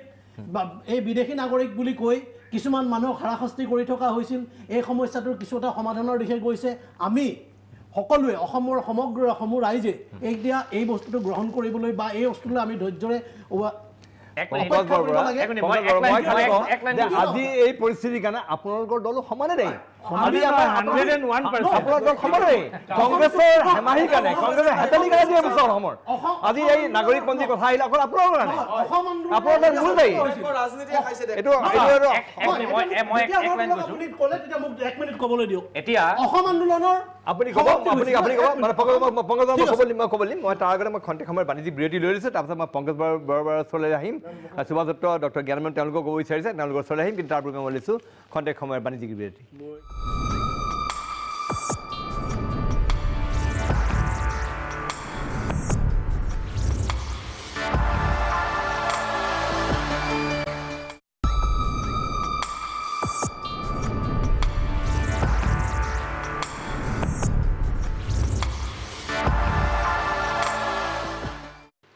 খন্তেক সময়ৰ বিৰতি পিছত পুনৰ উভতি আহিছোঁ প্ৰাগ নিউজৰ বিশেষ অনুষ্ঠান উত্তৰ লাগে মাজলৈ আমি বিৰতিলৈ যোৱাৰ পূৰ্বে আমি NRC প্ৰসংগলৈ আলোচনা কৰি আছিলোঁ আৰু কংগ্ৰেছৰ দিনতেই হোৱা সকলোবিলাক গণ্ডগোলৰ কাৰণে আজি পৰিস্থিতিৰ উদ্ভৱ হৈছে এই অভিযোগ আছিল কংগ্ৰেছৰ বিৰুদ্ধে পংকজ বৰাৰ স্পষ্টীকৰণ দিব বিচাৰিছে গণতান্ত্ৰিক দেশ এখনত অভিযোগ কাৰোবাৰ বিৰুদ্ধে অভিযোগ দিয়াটো অতি সহজ কথা অসম আন্দোলনৰ পৰিসমাপ্তি অসম চুক্তিৰ ওপৰতেই হৈছে আৰু আপোনালোক সকলোৱে জানে 1985 চনত প্ৰয়াত ৰাজীৱ গান্ধীৰ উদ্যোগত আৰু প্ৰয়াত মুখ্যমন্ত্ৰী হিতেশ্বৰ শইকীয়াৰ সম্পূৰ্ণ সহযোগত আৰু সদৌ অসম ছাত্ৰ সন্থাৰ সেই সময়ৰ নেতৃবৰ্গ আছিল কিন্তু কমল নাৰায়ণ চৌধুৰী ডাঙৰীয়াই ভালদৰে জানে অসম চুক্তি হৈছিল আৰু অসমলৈ তাৰ ফলত অশান্ত অসমলৈ শান্তি ঘূৰি আহিছিল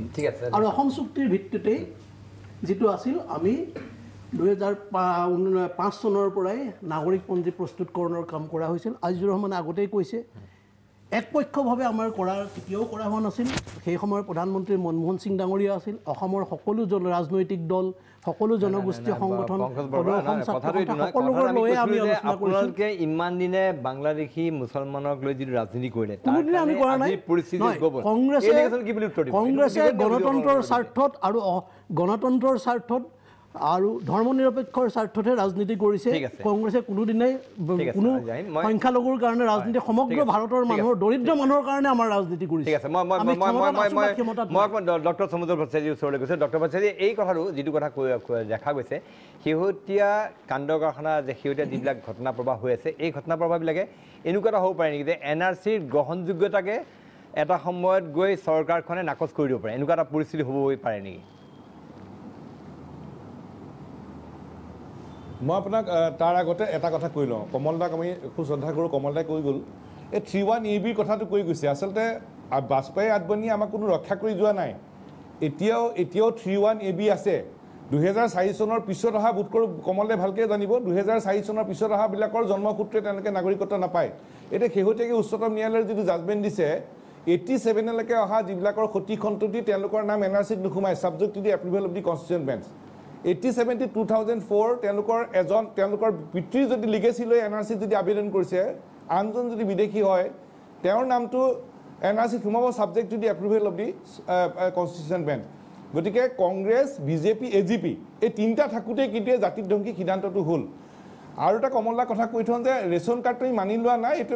এটা এডিশ্যনেল ডকুমেণ্ট ছাপ্লিমেণ্টাৰী ডকুমেণ্ট আমি এইটো বিৰোধিতা কৰিছিলোঁ পিছত ছাপ্লিমেণ্টাৰী ডকুমেণ্ট হিচাপে লৈছে আৰু হয় আৰু এটা মই কথা কওঁ যে প্ৰণয় বৰদলৈ ডাঙৰীয়া আপুনি কেইবাটাও কথা ক'লে প্ৰথম কথা যে আপুনি মনত ৰাখিব যে ফাইনেল ড্ৰাফ্ট ওলোৱাৰ লগে লগে অমিত শ্বাহ ডাঙৰীয়াই কৈছে হামলোক কা হিম্মত থা আমি হামলোক কাৰ দেখায়া তাৰমানে সেইখিনিলৈকে ঠিকে আছে আমাৰ হিম্মত আছে আমি কৰি দেখুৱালোঁ আৰু গোটেই লোকসভাৰ নিৰ্বাচন চবতে কৰি ফুৰিলে যে আমি NRC অসমত কৰিছোঁ 40 লাখ বাংলাদেশীৰ নাম কটা বুলি কৈছে যদিও তাত স্বদেশী মানুহৰ নাম আছে অৰ্থাৎ তেতিয়ালৈকে লোকসভাৰ নিৰ্বাচনলৈকে বিজেপি দলৰ কেন্দ্ৰীয় চৰকাৰখনে তেওঁলোকে বা দলটোৱে তেওঁলোকে এইটো অভিভাৱকত্ব লৈ আছে আৰু যেতিয়া খচৰা ওলাল তেতিয়া সন্মানীয় মুখ্যমন্ত্ৰী সৰ্বানন্দ সোণোৱাল ডাঙৰীয়াও কৈছে যে এখন ইতিবাচক দলিল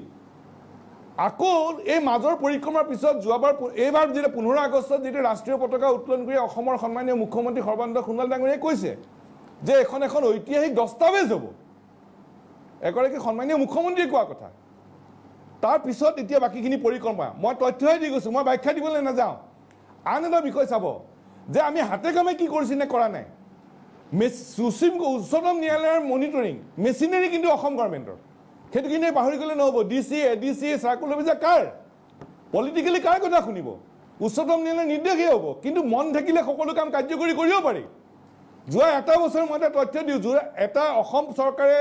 কোনোবা বিদেশী সম্পৰ্কত যেতিয়া গোচৰ ট্ৰিব্যুনেলে পঠিয়াই ৰেফাৰেঞ্চ দিলে তেওঁৰ নাম NRC পৰা কৰ্ত নহয় যোৱা এবছৰ এটাও বিদেশীৰ নাম ৰেফাৰেঞ্চ দিবলৈ দিয়া হোৱা নাই মাত্ৰ 75টা কেইটামান কেছৰ দিয়া হৈছে তাৰমানে কি হেৰাই যোৱা বাংলাদেশীবিলাকৰ সম্পৰ্কত টাস্ক ফ'ৰ্চ গঠন কৰা হ'ল আজি সোধক কোনোবা জিলাত টাস্ক ফ'ৰ্চে কাম কৰিছে নেকি নাই কৰা মূল বিষয় যে এটা পৰিৱেশ সৃষ্টি কৰি দিয়া হৈছে যে অসমত NRCখনৰ প্ৰাসংগিকতাটো বেয়া NRCখন বেয়া বুলি অসম চৰকাৰ দলে তেওঁলোকে এটা প্ৰচাৰ চলাব খুজিছে এতিয়া যি তৰুণ গগৈ কৈছে এইটো তৰুণ গগৈ ডাঙৰীয়াই কৈছে মোৰ ব্ৰেইন চাইল্ড এতিয়া আকৌ তেখেতসকলে কৈছে এখন স্ক্ৰেপ কাগজ হ'ব বুলি কৈছে তৰুণ গগৈ ডাঙৰীয়াই কৈছে তাৰমানে চব ভোটৰ অংক এটা বিজেপি দলক লাগে বাংলাদেশী হিন্দুৰ ভোট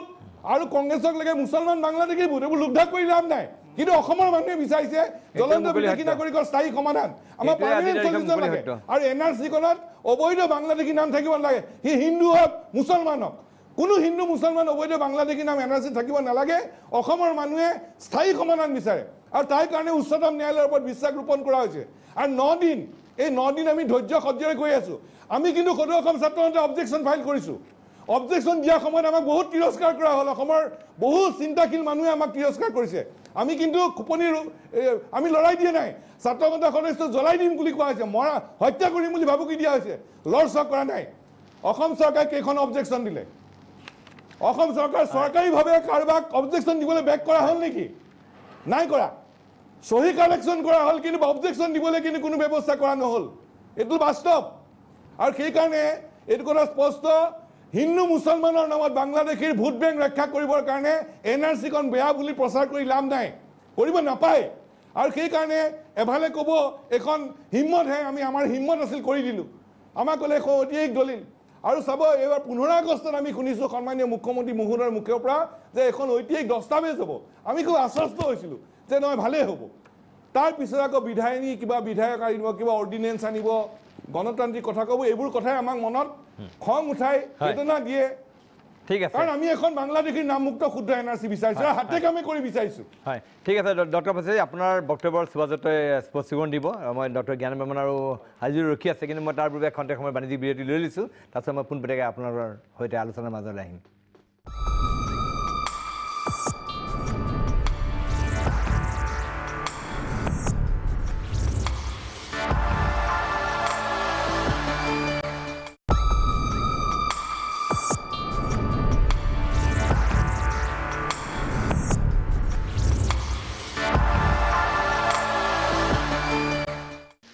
খন্তেক সময়ৰ বিৰতি পিছত পুনৰ উভতি আহিছোঁ প্ৰাগ নিউজৰ বিশেষ অনুষ্ঠান উত্তৰ লাগে মাজলৈ আজি আমি NRC প্ৰসংগত কেতবোৰ গুৰুত্বপূৰ্ণ প্ৰশ্নৰ উত্তৰ বিচাৰি আছোঁ আমি বিৰতিলৈ যোৱাৰ পূৰ্বে কেতবোৰ গুৰুত্বপূৰ্ণ প্ৰসংগ আলোচনা হৈছিলে আৰু বিজেপিৰ বিৰুদ্ধে এইটো অভিযোগ আছে যে আপোনালোকে কৰা হিন্দু ৰাজনীতিৰ কাৰণেই আজি আমাৰ এই NRC প্ৰস্তুতকৰণৰ প্ৰক্ৰিয়াটোত যথেষ্টখনৰ খেলিমেলি হৈছে আৰু এক প্ৰকাৰ ডক্টৰ সমুদ্ৰ কুমাৰ পাছে এই অভিযোগ আনিছে আপোনালোকে হিন্দু বাংলাদেশীসকলক ৰক্ষণাবেক্ষণ দিয়াৰ চেষ্টা কৰিছে তাৰ ফলত গোটেই খেলিমেলি এটা সৃষ্টি কৰিব বিচাৰিছে মই প্ৰথমতে এই আজিজোৰ যিটো ইয়াত কৈছিলে যে NRCখনক নটছাট কৰিব বিচৰা হৈছে নেকি NRCখনক নটছাট কৰিব বিচৰা হোৱা নাই কোনোবাই যদি কৈছে বা যদি এনেধৰণৰ বক্তব্য প্ৰকাশ কৰিছে সেইটো ব্যক্তিগত হ'ব পাৰে এতিয়া কথা হৈছে যে সকলোৱে বিচাৰিছে যে ৰাষ্ট্ৰীয় নাগৰিকপঞ্জীখন হওক আৰু এখন নিখুঁত হওক ত্ৰুটিপূৰ্ণ ৰাষ্ট্ৰীয় নাগৰিকপঞ্জীখনহে সকলোৱে সমালোচনা কৰিছে আৰু এই মুহূৰ্তটোত এইটো কোনেও এইটো মনত ৰখা উচিত নহয় যে ৰাষ্ট্ৰীয় নাগৰিকপঞ্জীখন বিচৰা নাই বা ৰাষ্ট্ৰীয় নাগৰিকপঞ্জীখন নহ'ব তেনেকুৱা ধৰণৰ কথা নাই মুখ্যমন্ত্ৰী ডাঙৰীয়াই যিটো সমজুলাই যিটো কৈছে যে মুখ্যমন্ত্ৰী ডাঙৰীয়াই যিটো কৈছে এইখন এখন জাতীয় দস্তাবেজ হয় নিশ্চিতভাৱে ৰাষ্ট্ৰীয় নাগৰিকপঞ্জীখন এখন ৰাষ্ট্ৰীয় দস্তাবেজ হ'বই লাগিব কাৰণ এই নাগৰিকপঞ্জীখনৰ কাৰণে বহুত মানুহৰ ছেক্ৰিফাইচ আছে নহয় গোটেই অসমত আজি সমজুল দাকে ধৰি বিভিন্ন পক্ষৰ যিটো আমাৰ অসম আন্দোলনৰ যি 855 জন শ্বহীদ তাৰ উপৰিও আমাৰ বৰ্তমান আমাৰ ৰাজ্যখনৰ বহুত মানুহৰ ইয়াত ছেক্ৰিফাইচ আছে গতিকে ইমানখিনি মানুহৰ ছেক্ৰিফাইচটো কেতিয়াও অথলে যাব নোৱাৰে এক আৰু ইমানখিনি মানুহৰ ছেক্ৰিফাইচটো অথলে যাবলৈ দিব নোৱাৰি কাৰণেই আজি চৰকাৰে মাননীয় মুখ্যমন্ত্ৰী ডাঙৰীয়াই কৈছে যে এই ৰাষ্ট্ৰীয় নাগৰিকপঞ্জীখনৰ যিটো নিকুটকৰণ প্ৰক্ৰিয়াটো নিখুঁত হ'বই লাগিব আৰু ৰাষ্ট্ৰীয় নাগৰিকপঞ্জীখন নিখুঁত কৰিবৰ কাৰণে আচলতে কিছু সময় বিচৰা হৈছে সুপ্ৰিম কোৰ্টৰ পৰা আৰু সেই সময় বিচাৰি বাৰে বাৰে ৰাজ্য চৰকাৰৰ ফালৰ পৰা কৈ থকা হৈছে এতিয়া কথাটো হৈছে যে আজি মাননীয় মুখ্যমন্ত্ৰী ডাঙৰীয়াৰ নেতৃত্বত আমাৰ চৰকাৰখন অহাৰ পিছত ৰাষ্ট্ৰীয় নাগৰিকপঞ্জীৰ উন্নীতকৰণৰ প্ৰক্ৰিয়াটো যথেষ্ট দ্ৰুত হৈছে আৰু যাৰ কাৰণে আজি আমি অহা 31 তাৰিখে এই যিটো ফাইনেল হ'ব এইটো প্ৰকাশ কৰা এটা পৰিৱেশ এটা আহিল গতিকে এই সময়খিনিত আজি কেনেকৈ নটছাট কৰিব কঠোৰ নিৰ্দেশ কিন্তু আজি ৰাজ্য চৰকাৰখনে সকলো ছেক্ৰিফাইচ কৰি চাওক আজি ৰাষ্ট্ৰীয় নাগৰিকপঞ্জী উন্নীতকৰণৰ প্ৰক্ৰিয়াত আমাৰ ৰাজ্যখনৰ 55,000 আজি বিষয়া কৰ্মচাৰী নিয়োজিত হৈ আছে আইন শৃংখলা নিয়ন্ত্ৰণ কৰিবৰ কাৰণে 70,000 আৰক্ষী যাৰ কাৰণে আজি কৰ্মচাৰীসকল বিষয়াসকল আজি গোটেই প্ৰক্ৰিয়াটোত জড়িত হোৱাৰ কাৰণে আমাৰ উন্নয়নৰ যিটো প্ৰক্ৰিয়া এই উন্নয়নৰ প্ৰক্ৰিয়াটো কিছুলৈ আহিছে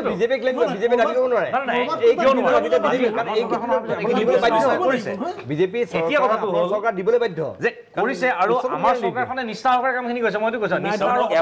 নিষ্ঠা সহকাৰে কৰিছে এতিয়া 55,000 কৰ্মচাৰী দিয়া হৈছে এতিয়া কথা কৈছে যে আজি ত্ৰুটিপূৰ্ণ হৈ আছে কথা ৰাইজে বুজিব কোনটো এফালেদি নিষ্ঠা সহকাৰে কৰি আছে আপোনালোকে আৰু আনফালেদি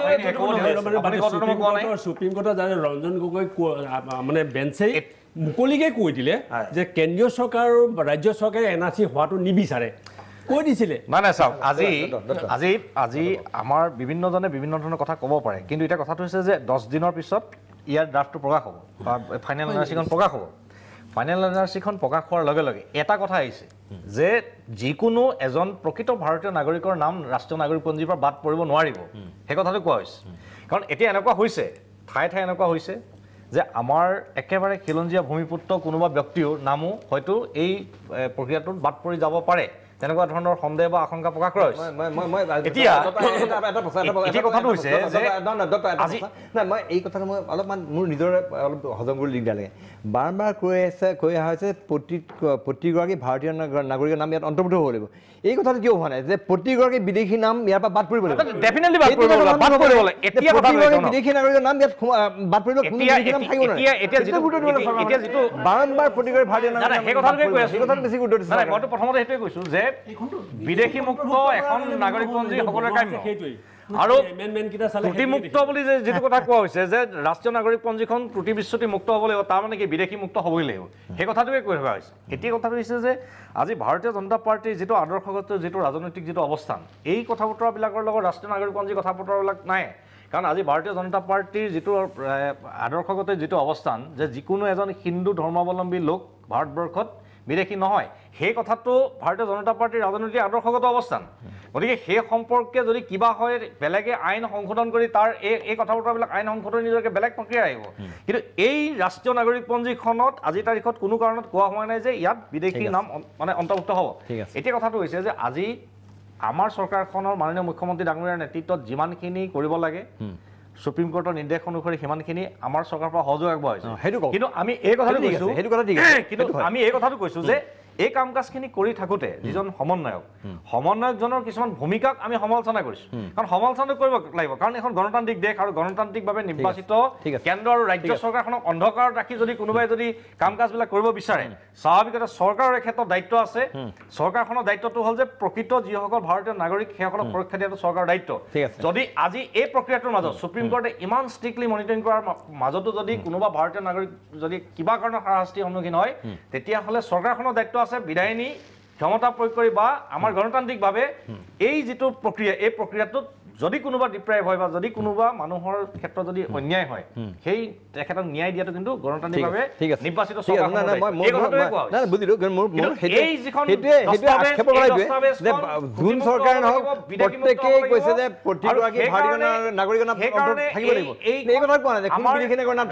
ডক্টৰ জ্ঞানেন বৰ্মন। মই সন্মানীয় সমুজ্জ্বলতাৰ এটা কথা আধুনিক ক'ব খুজিছোঁ। সমুজ্জ্বলতা অসমীয়া জাতিৰ শক্তিশালী কণ্ঠ, কিন্তু মই এটা আপিল কৰিব খুজিম এতিয়া। কথাটো হ'ল আপোনাৰ যে NRC-খনক যি ধৰণে এনেকুৱা ধাৰণা এটা আমাৰ হৈছে যে সকলোৱে যদি গ্ৰহণ কৰিব গৈছে NRC-খন যিয়ে নহওক ব্লাইণ্ডলি প্ৰিঅকুপাই দিয়ে, এইটো আমি একচেপ্ট কৰিবই লাগিব। যদি NRC-খন এনেকুৱা এখন NRC আহে, যিখন NRC ড্ৰাফ্ট ইতিমধ্যে আহিছে, সেই NRC ড্ৰাফ্টত আমি যিটো পাইছিলোঁ আপোনাৰ য'ত 195% এটা জনসংখ্যা এটা গোষ্ঠীৰ জনসংখ্যা বাঢ়িছে, আপোনাৰ দক্ষিণ হালমাত 6% বাদ পৰিছে, কিন্তু ডিমা হাছাওত খিলঞ্জীয়া অধ্যুতত বাদ পৰিছে 16%। যদি এনেকুৱা হয় NRC, এনেকুৱা এখন যদি NRC আহে, তেতিয়াহ'লে সেইখন NRC খিলঞ্জীয়া ৰক্ষা কৱচ নহ'ব, খিলঞ্জীয়াৰ কফন হ'ব। আৰু তেনেকুৱা NRC কিন্তু অসমীয়া জাতিয়ে বিচৰা নাই। তেনেকুৱা পৰিস্থিতিত কিন্তু মই ভাবোঁ চৰকাৰে কিন্তু ইণ্টাৰভিন কৰি পেলাই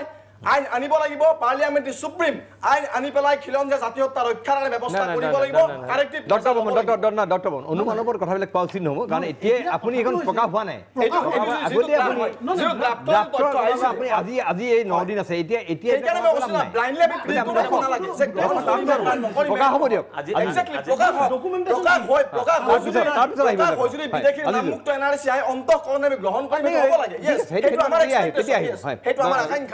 আজিৰ আলোচনাত আচলতে আপুনি আমাক সময়ো কম দি আছে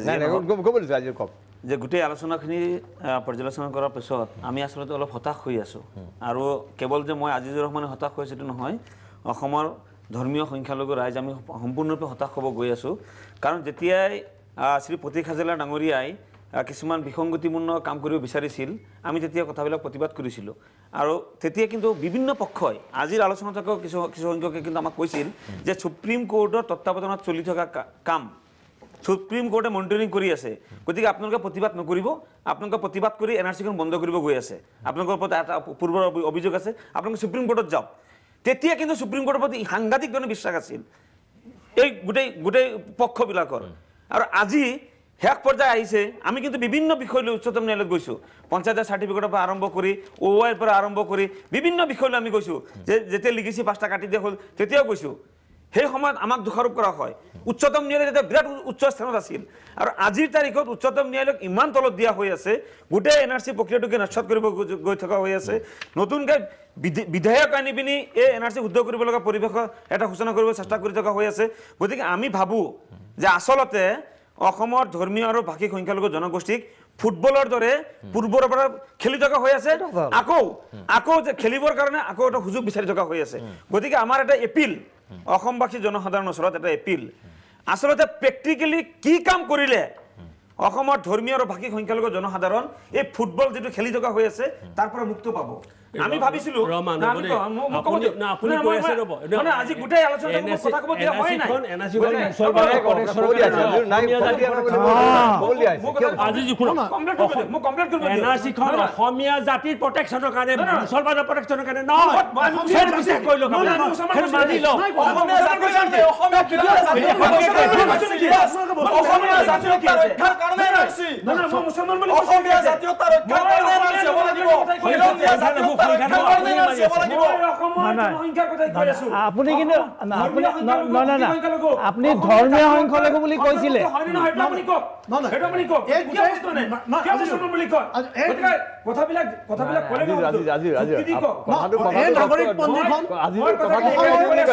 মই এইকাৰণে কৈছো যোৱা কিছুদিন আগতো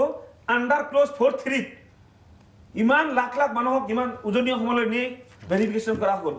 আমি প্ৰতিবাদ কৰিছো নেকি আমি সম্পূৰ্ণ সহযোগ কৰিছো 4জন লোক গাড়ী এক্সিডেণ্টতে হওক হাৰ্ট এটেকতে হওক নিহত হৈছে সকলোৱে আমি সহযোগ কৰি গৈ আছো আমি বিচাৰো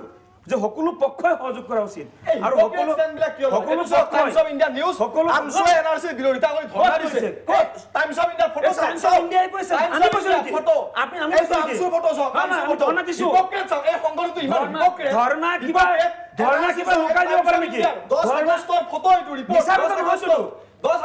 এনআৰসি বিৰোধিতা কৰি ধৰ্ণা দিব আৰু ধৰ্ণা কোনোবা লুকাই দিয়ে নেকি আপনি টাইমছ অফ ইণ্ডিয়াকে বিশ্বাস কৰি দিয়ে আপনি এজন অসমীয়া আমি সহযোগ ধৰ্ণা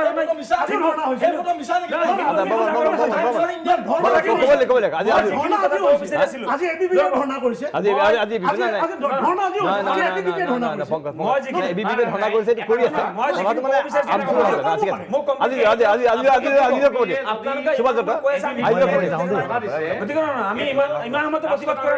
গতিকে টাইমছ অফ ইণ্ডিয়া কি কৈছে বিশ্বাস আপুনি অসমীয়া হিচাপে অসমত আমি ধৰ্ণা দিছো এবিবিপিয়ে ধৰ্ণা দি আছে হিন্দু জাগৰণ মঞ্চ ধৰ্ণা দি আছে সেই ধৰ্ণাটো আমি কিবা এনআৰসি বন্ধ কৰিব কাৰণে আমি ধৰ্ণা দিয়া নাই ঠিক আছে আমি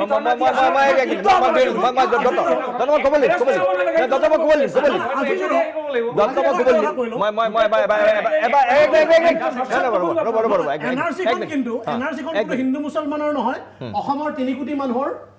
কাৰণে এনআৰসিখন প্ৰস্তুত কৰা হৈছে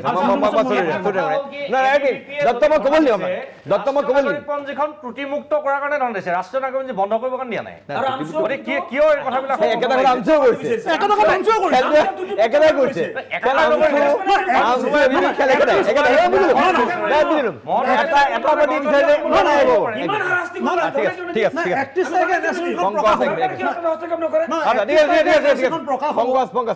সকলো পক্ষই এনআৰসিখন মই এই কথাটো বাৰম্বাৰ এই কথাটো আহিছে আচলতে মই আপোনাৰ পৰা এই ক্ষেত্ৰত জানিব বিচাৰিছোঁ যে এনআৰচিৰ গ্ৰহণযোগ্যতা কিবা মানে চৰকাৰে কিবা প্ৰকাৰ নস্থাত কৰি পেলাব পাৰে নেকি আপোনাক বা এনেইতো আপোনাৰ আপুনি যিটো কৈছে 51ৰ কথা যিটো আছে যিটো আছে মইতো অন প্ৰিন্সিপল এনআৰচি কোনোদিনে ছাপোৰ্ট কৰা নাই আৰু নকৰোঁ কাৰণ আপুনি 51 বিচাৰি আছে এইটো বেলেগ কথা বাৰু ইণ্ডিয়াত যিহেতুকে এটা সুপ্ৰিম কোৰ্টৰ তত্ত্বাৱধানত এটা প্ৰক্ৰিয়া চলি আছে গতিকে ৰাজ্য চৰকাৰেও সহযোগ কৰিছে কেন্দ্ৰীয় চৰকাৰেও কৰিছে আৰু অহা 31 তাৰিখে হয়তো এইখন ওলাব এতিয়া কথাটো এনেকুৱা এনআৰচিৰ যিটো প্ৰক্ৰিয়া যিটো সুপ্ৰিম কোৰ্টৰ কেছৰ ডাইৰেকশ্যন মতে হৈছে সেইটো এইটো নুবুজাব যে it has got the legal backing তাৰ পিছতো যদি কিবা ত্ৰুটি থাকে parliament is supreme parliament can always come in কাৰণ এটা কথা মনত ৰাখিব এইটো court is not pronouncing a judgement এইটো নহয় যে কোনোবাই কৈছে এনআৰচি লাগে কোনোবাই কৈছে নালাগে এইটো প্ৰক্ৰিয়াৰহে এনআৰচি হ'ব লাগিব সিটোৰে হ'ব লাগিব এই দুইটা বিবাদ নিষ্পত্তি কৰি পেলাই সুপ্ৰিম কোৰ্টে এটা ৰায় দিলে তাৰপিছত হ'লে এইটো বেলেগ কথা এইটো চিম্পলি আসাম পাব্লিক ৱৰ্কছে এখন পেটিশ্যন দাখিল কৰিছিলে সেইমতে সময়ে সময়ে তেওঁলোকে ডিৰেকশ্যন দি আছে see this is not a judgement supreme court has not pronounce anything on the merit of the case supreme কোৰ্টৰ ডিৰেকশ্যনৰ ওপৰত এই প্ৰক্ৰিয়াটো চলি আছে বুজা নাই কালি যদি পাৰ্লামেণ্টে ভাবে যে এই প্ৰচেছটোত কিবা ভুল আছে সেইটো মই ভাবোঁ parliament can always step in and parliament এখন আইন বনাব পাৰে খুব বেছি কি হ'ব সেই আইনখন সুপ্ৰিম কোৰ্টত চেলেঞ্জ হ'ব পাৰে আল্টিমেটলি সুপ্ৰিম কোৰ্টে যদি ষ্ট্ৰাইক ডাউন কৰে বেলেগ কথা otherwise I don't think it will bar the parliament from stepping in there is no problem আজি আমি এই বিষয়ে আৰু অধিক কথা পাতিম আৰু কথা পাতিব লাগিব যে NRC-খনে আচলতে আমাৰ এই বিদেশীৰ যিটো দোকান একচুৱেলি এটা দোকান বুলি কৈছে ব্যৱসায় হৈ আছে সেইটো বন্ধ হ'ব নহয় এই বিষয়ে আমি শেষত আমি কথা পাতিম কিন্তু তাৰ পূৰ্বে আমাৰ এই বিশেষ অনুষ্ঠান উত্তৰ লাগে লৈছোঁ খন্তেক সময়ৰ বাণিজ্যিক বিৰতি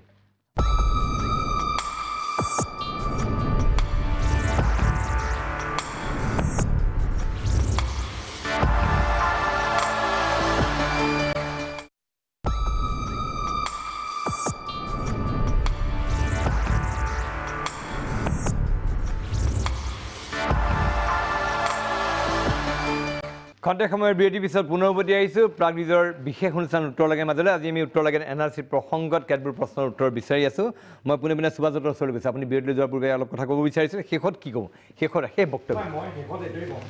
যে ৰাষ্ট্ৰীয় নাগৰিকপঞ্জীখন অসমৰ ৰাইজে ত্ৰুটিমুক্ত হোৱাটো বিচাৰিছে আৰু এখন যিহেতু নেকি আমাৰ জাতীয় দলিল হিচাপে সকলোৱে ভাবিছে বা বিচাৰিছে গতিকে ইয়াৰ ত্ৰুটি বিচ্যুতিবিলাক মুক্ত হ'ব লাগিব কিন্তু এই সময়খিনিত আমি অহা 10টা দিনৰ পিছত যিখন আমাৰ NRC প্ৰকাশ পাব আমি আশা কৰি আছোঁ যে NRC-খনৰ ভিতৰত যাতে কোনো বিদেশীয়ে থান পাব নোৱাৰে বা কোনো স্বদেশী অৰ্থাৎ প্ৰকৃত ভাৰতীয় নাগৰিক যাতে এখনৰ পৰা বঞ্চিত হ'ব লগা নহয় আৰু সেইকাৰণে আমাৰ ৰাজ্য চৰকাৰৰ ফালৰ পৰা মাননীয় মুখ্যমন্ত্ৰী ডাঙৰীয়াৰ নেতৃত্বত অতি নিষ্ঠা সহকাৰে যিমানখিনি সহযোগ কৰিব লাগে গোটেই সুপ্ৰিম কোৰ্টক সহযোগ কৰিব লাগে বা এই গোটেই প্ৰক্ৰিয়াটোত চৰকাৰৰ যিটো ভূমিকা নিষ্ঠা সহকাৰে কৰা হৈছে আৰু সেইকাৰণে এই মুহূৰ্তটোত আমি এটা কথাই কৈছোঁ যে এই ৰাইজৰ মাজত যিটো সন্দেহ থাকি গৈছে যে আজি সমন্বয়কজনৰ কিছুমান কাৰ্যকলাপেই হওক বা এই গোটেই প্ৰক্ৰিয়াটোত থাকি যোৱা কিছুমান এইবিলাক যাতে নিৰাময় কৰিব পাৰি তাৰ কাৰণে কিছু সময় বিচাৰিছিলে কিন্তু সময়টো পোৱা নহ'ল গতিকে আজিৰ তাৰিখত আমি এইটোৱে বিচাৰিছোঁ যে ৰাষ্ট্ৰীয় নাগৰিকপঞ্জীখন যাতে অসমৰ ৰাইজে বিচৰাৰ ধৰণে এখন ত্ৰুটিমুক্ত এখন দলিল হওক এইটো আমি কামনা এইটো আমাৰ সকলোৱে কামনা তামোল ডাঙৰীয়া এই কথাটো মই আমি অথনি বিৰতিলৈ যোৱাৰ পূৰ্বে এটা কথা পাতিছিলোঁ যে বিভিন্ন পক্ষই এই কথা কৈ আছে যে তেওঁলোকে কৈছে এজনো ভাৰতীয় নাগৰিকৰ নাম বাদ যাব নোৱাৰে কিন্তু এই কথাটো কোৱা নাই যে এজনো বিদেশী নাগৰিক তাত নাম থাকিব নাই সেই কথাত গুৰুত্ব দিয়ে গুৰুত্ব উল্টাত দি আছে মানে এই কথাটো তেওঁলোকে যি এই কথা কৈছে ঠিকেই কৈছে কাৰণ নাগৰিকত্ব আইন হওক নাগৰিকত্ব ৰুল হওক সংশোধনী গোটেই স্পিৰিটটো আছিল তেনেকুৱা কেনেকৈ ভাৰতত বিদেশী ৰাখিব পাৰি অহাৰ সুৰুঙাটো ৰাখিব পাৰি তাৰমানে এনেকুৱা পাবা তেতিয়া গোটেই এমেণ্ডমেণ্টটো তাৰমানে 85 চনৰ 7 ডিচেম্বৰৰ পৰা 2009 চনলৈকে যিমানখিনি এমেণ্ডমেণ্ট হ'ল তাৰ গোটেই মূল থিয়ৰিটো হৈছে যে ঠিক চেপাত মাছ ধৰাৰ নিচিনা হয় মানে সোমাবহে পাৰিব ওলোৱাৰ কোনো বিধান নাইকিয়া সেই হিচাপে যে মানুহখিনিয়ে কৈ আছে বিদেশী মানে কোনো এজন বিদেশী থাকিব নোৱাৰিব বুলি কৈ আছে তাৰমানে কি কোনো এজন তাৰমানে বৈধ ভাৰতীয় যে বাদ নকৰে কিন্তু কোনো চিন্তা নকৰে যে অসমীয়া জাতিটো বাচিবৰ কাৰণে যে বিদেশী শেষ পৰ্যন্ত জনলৈকে আঁতৰি যাব লাগিব সেইটো কোনেও নকয় কিন্তু হয় পংকজ বৰা শেষত কি ক'ব NRC কি আশা আকাংক্ষা NRC আমি প্ৰথমেই কৈছোঁ 31 তাৰিখে NRC প্ৰকাশ হওক আৰু অসমৰ ৰাইজে সকলো সংগঠন